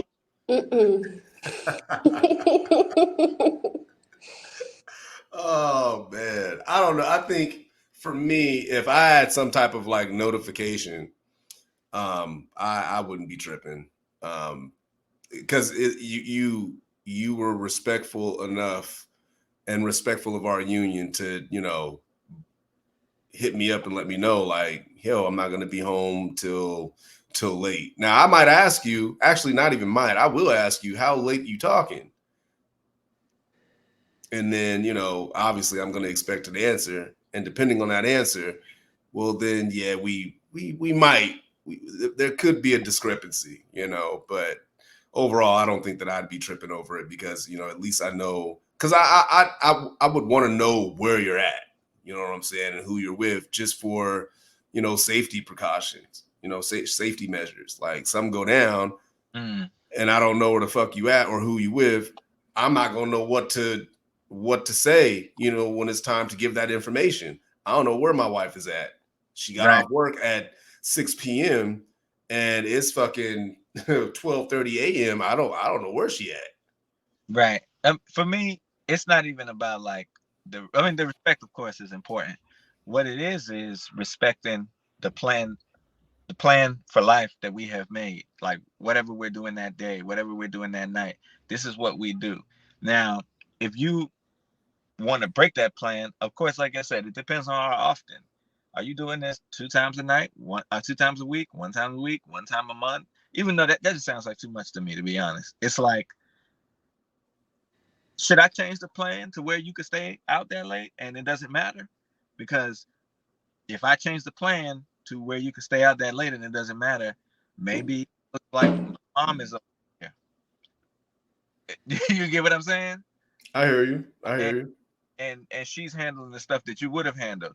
But then after a couple of months, what's stopping me from being like, well, why do I have this person in my plan when they're not contributing to it? It's me and my mom at this point. I'm dating my mom. Me and my mom. It's just like, you're doing what you want to do, and I'm keeping our plan afloat. I can't see myself doing that alone for so long. What do you think, Shiro? I think MJ is so strict, very strict.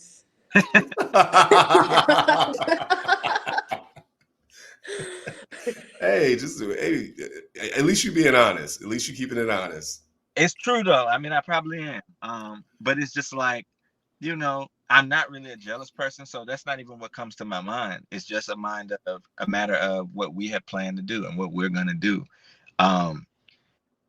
And some of it is gonna be hard. Some of it's gonna be, okay, I'm not gonna hit the happy hour. And that's okay for me. You know what I mean? Like, I will do the same thing. I'll say, okay, my phone's going off. I'm getting off of work. Happy hour. Da, da, da, da. I'm not gonna be like, oh yeah, I'm gonna be late. So I can have fun and then leave you with the burden. At least if I'm gonna leave you with the burden, it's gonna be planned in advance. A week, couple of days. Like, hey, you know, there's this work event coming up in a couple of weeks. I'm gonna do that. You're gonna be able to hold it down. And of course, you'll be like, cool. And vice versa. I would be like, cool. But spur of the moment, like, and now I gotta adjust. No. At least Shiro, what do you? Let's flip this, Because what if I started doing that? What if I was, to MJ's point, what if I just started attending happy hour with the fellas and coming home at odd hours of the night, Of course, odd you'll hours have of the early morning, 12, 1 a.m. in the morning? What if I you'll just have started some doing that? questions because, well, if it's something you're doing once in a month or twice, it's fine. But if it's repeating itself, then yeah, you need to answer to some questions. Okay, so then in that, right, and I respect your answer on that. Okay, but with that said, do you still think that MJ is strict with Very strict. Yeah, still yeah. what? Okay. Yeah, Why do you think he's strict? because I'm thinking, well, there's this. I think he said that once his lady or woman comes in late, past I don't know midnight or whatever time. Hmm. What did he say?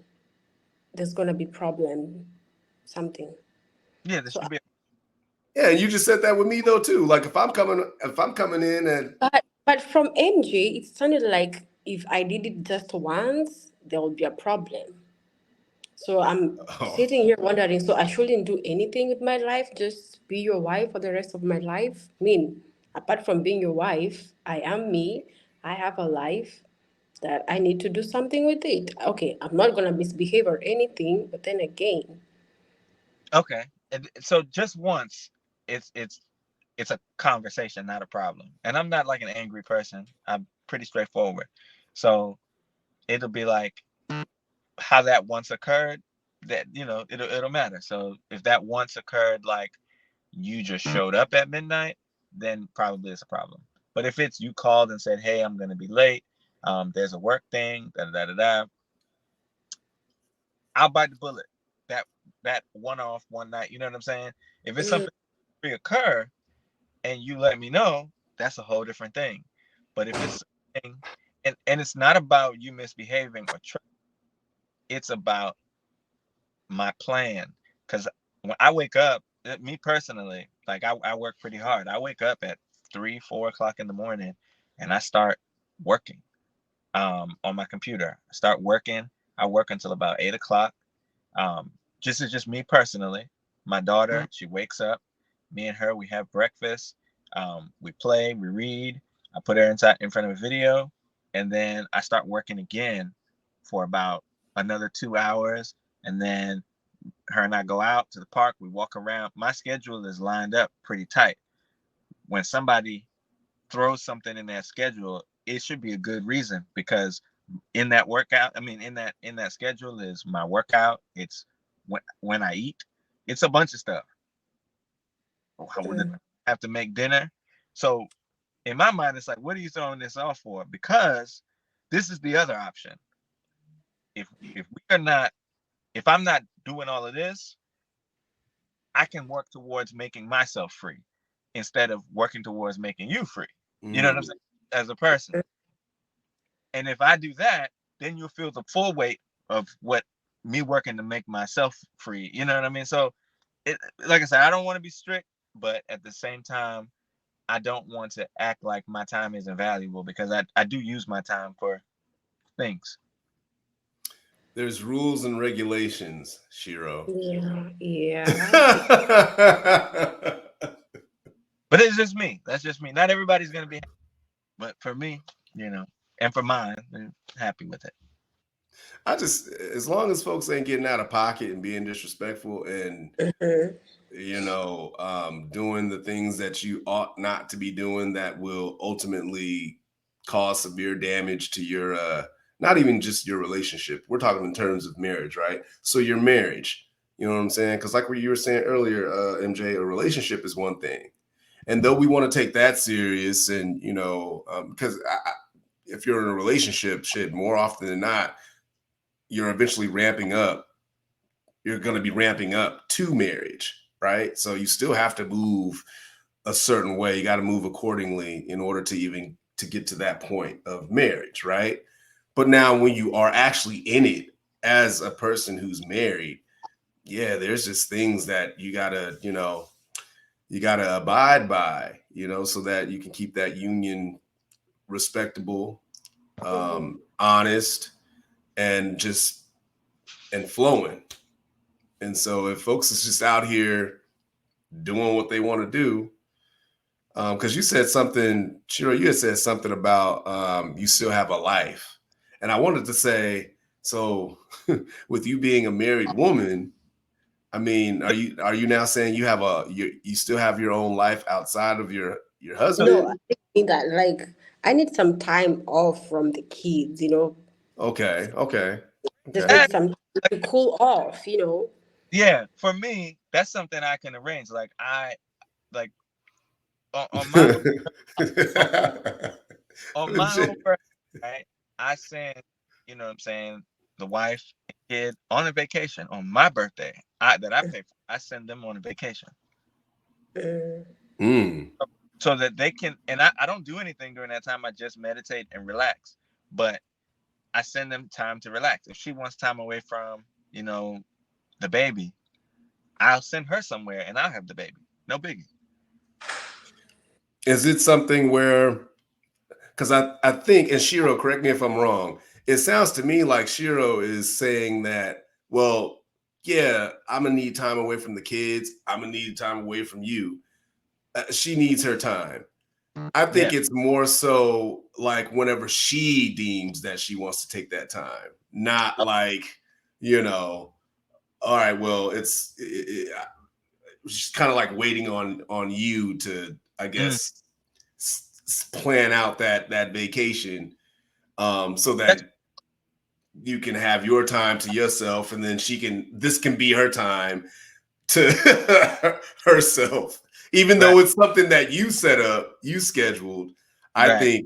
think what Shiro's getting at is just like, no, whenever I want to, you know, trail off and do something on my own, I'm gonna do that. Is that what you mean, Shiro? Because I don't want to put No, words in your no, mouth. no, And no, because no, that's not it. I mean, okay, correct me. Go ahead and correct me if clearly I got it fucked up. I cannot do that like all the time because, geez, I don't know how the words to say it. Okay. You can't be like mom and wife 24/7. Is that what you're saying? I can be a mom and be a wife 24/7, but then again, sometimes I think I'll need a break. Okay. Yeah, that's what I Yeah. meant. And that's fair. As long as it's communicated, you know, I'm cool Yeah. with breaks. Like I'm cool with, hey, you know, I need a break. And whenever they say, you know, say, oh, I need a break, I say, okay, cool. What do you want to do? You want to break like in you where we hang out, or do you want to break just with yourself? Or do you want to go hang out with your friends or something like that? You know what I mean? And I'm cool with that. I'm not I'm not trying to restrict anybody. I'm just trying to keep our plan going the way that Mm. I that's all I'm trying to do.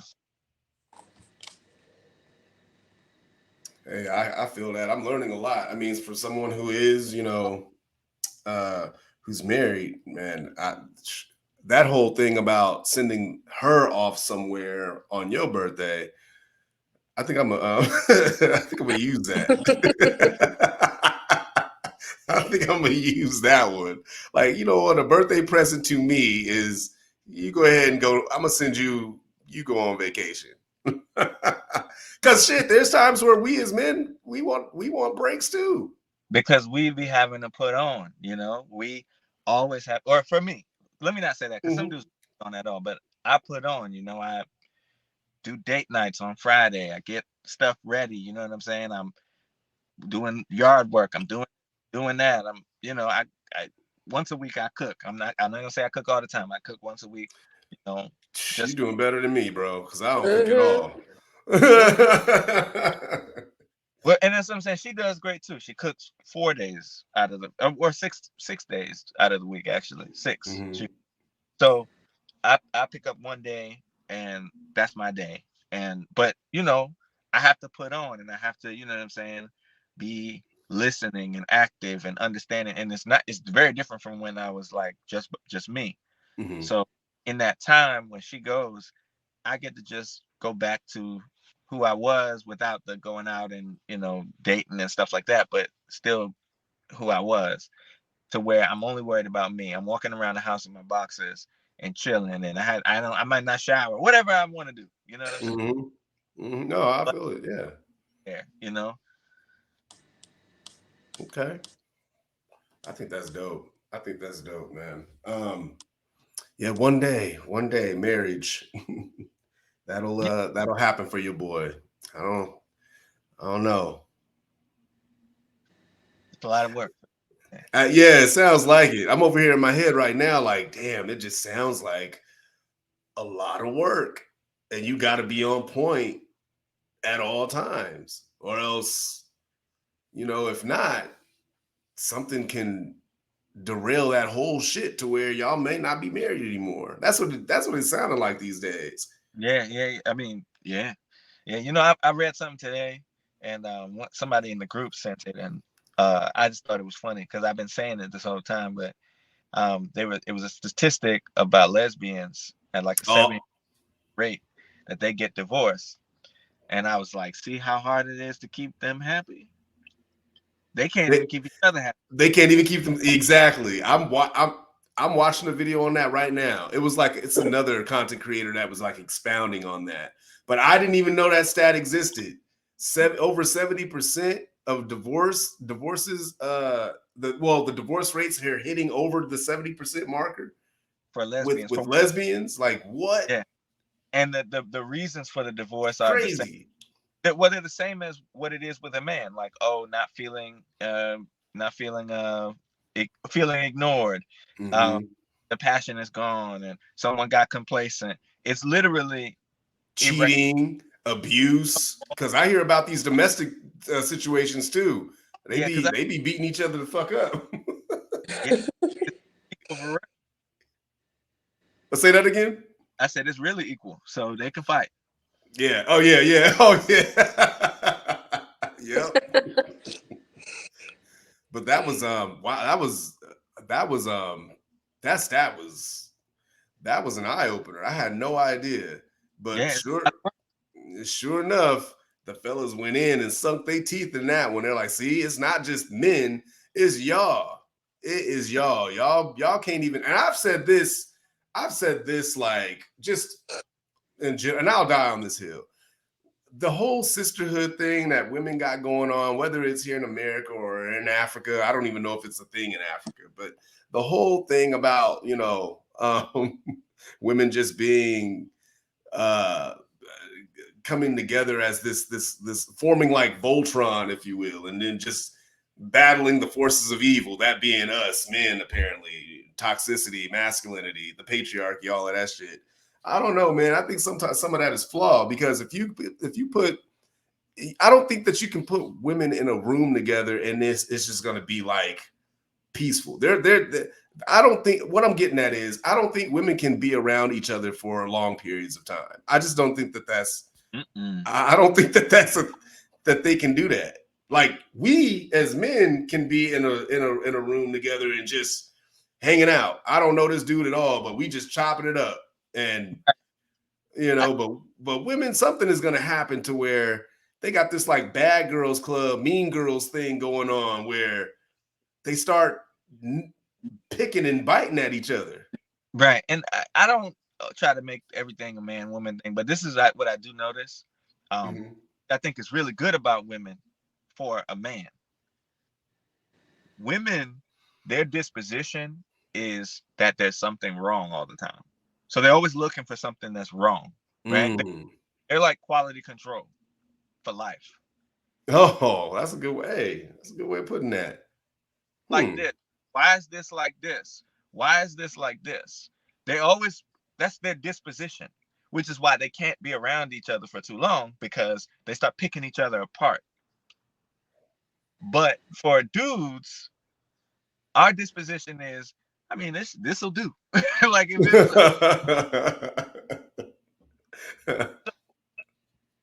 the reason women are good for us is because our disposition naturally being this will do, and theirs being, well, there's this, and this could be better, and this could be better, and this could be better. It helps us build towards our better self, or it should, right?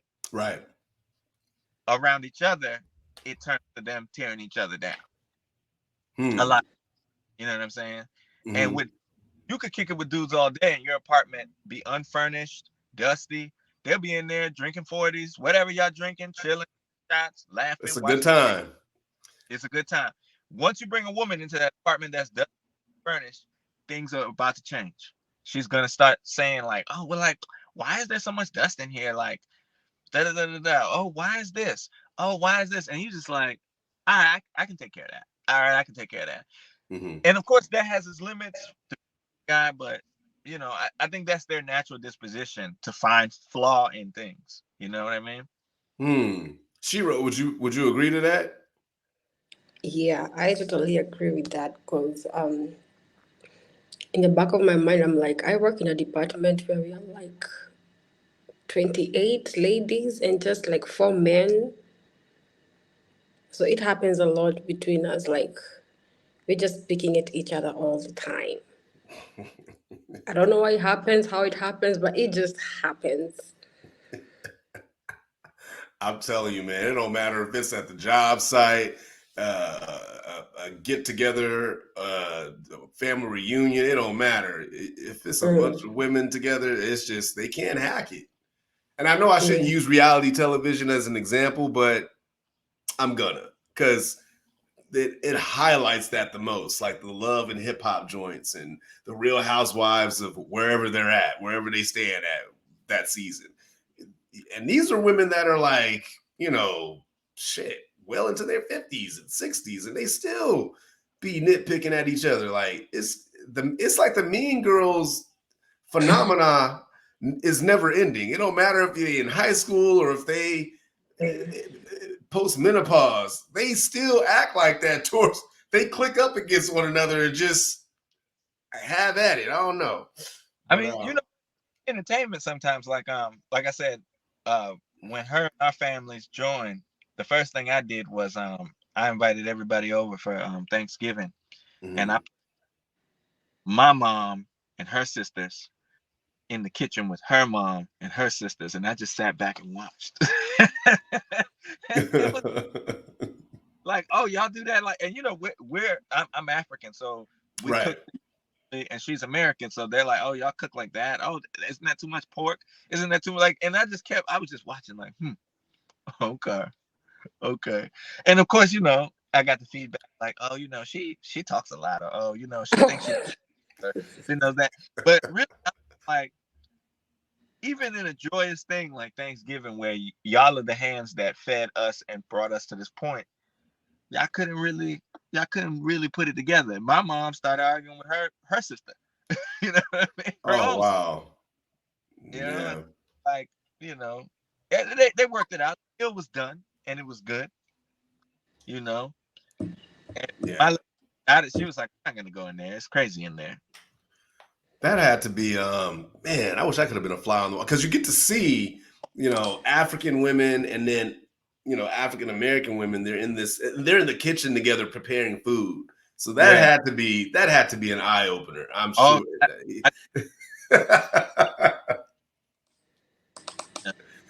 Man, yeah, that's, well, one day I'll experience that. Hopefully.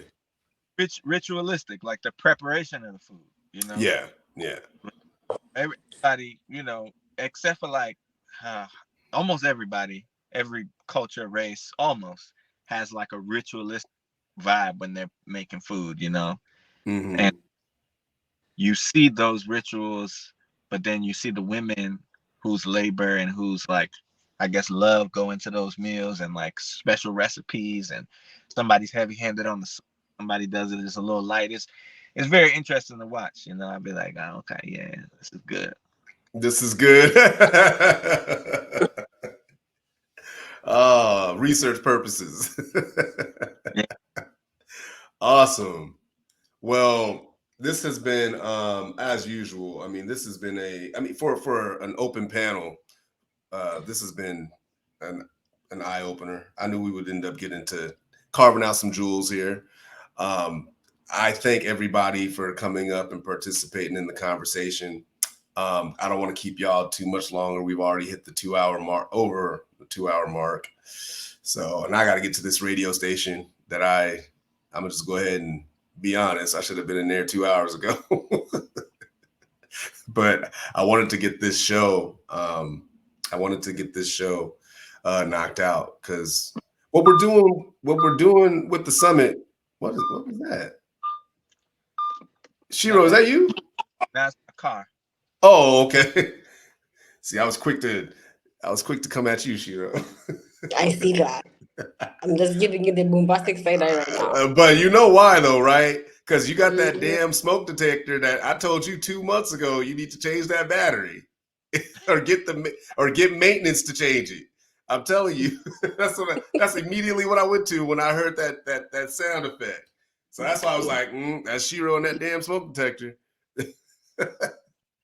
Y'all really need to change that out though. Y'all really got to. It's been like 2 months. We got to change it. Gotta be strict. Gotta be strict. We got to be strict. Exact rules and regulations. Thank you. No, but yeah, I'm gonna go ahead and let everybody get on with their day, their evening, their night. We're building something. I think we're building something special here. I get a little bit beside myself because I'm just from a production side, a content creator in my own right, but from the production side, I'm real big on consistency, and so I honestly didn't even think we were gonna have an episode today because of the participation in the group. To me, it's just kind of like I don't know. It's been flatlined. There's times where there's like upticks, but I don't know. Maybe it's when I chime in, when I decide to go into the group and see what's popping. There's nothing going on. I don't know, but I want to keep this thing moving. I want to keep these discussions, even if it seems like we're just bantering about nothing. There's something. There's a silver lining. There's some type of jewel that can be taken from every piece of conversation. If you ask me. So, and with us as not just as Black folk, but Black folk from different parts of the world coming together and having these conversations without all of the riffraff and the shit that you see other panels how they're conducting themselves when they're having different topics of discussion. I'm not saying we're perfect, and I'm not saying it's always going to be like this, because depending on who we have on the panel, that can ultimately determine where that discussion goes and if it's going to get spicy or not. So, but at the end of the day, I just think the conversation is important, and I think that we're on to something here. So if we could just keep that going, we're going to come out ahead of the pack. What it is that we're doing. So that being said, though, I'm gonna go ahead and let y'all to it. Again, thank y'all for coming up to the panel, having a discussion, and we will be back next Sunday. I'm not gonna say same time, but we'll be because times change. Time's been changing. It went from 9 a.m. my time to we went on at 12:30 today. So, but we will be back Sunday with another topic, with another heater.